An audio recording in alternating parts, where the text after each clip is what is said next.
Extreme weather is no stranger to New Jersey. Derechos, tropical systems, and nor'easters all batter the state each and every year.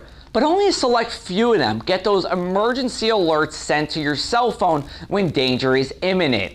Tsunami warnings, tornado warnings, extreme wind warnings, hurricane warnings, and typhoon warnings are the only ones that these WEA or Weather Emergency Alert warning messages get sent to your cell phone. But that will change on July 28th. Destructive severe thunderstorm warnings will now be added to the list. And this is all part of the National Weather Service's strategy to go to impact-based warning systems for severe thunderstorm warnings. There will be 3 levels: base, considerable, and the ones that we will get the alerts for, destructive thunderstorm warnings, with winds 80 miles an hour or greater and baseball-sized hail or larger. However, the destructive thunderstorm warnings are very infrequent and really just downright rare. Looking at all of the severe thunderstorm warnings in New Jersey between 2005 to July 14, 2021 shows that only 0.56 of those severe thunderstorm warnings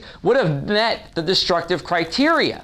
That is much less than the considerable severe thunderstorm warnings and way less than the base severe thunderstorm warnings, which would have happened 91.09% of the time. But there are instances of the severe thunderstorm warnings that meet the destructive criteria. The June 3rd, 2020 derecho is one. A severe thunderstorm that passed through May County on June 21st, 2016 is another. And one that many in South Jersey remember, the 2012 derecho.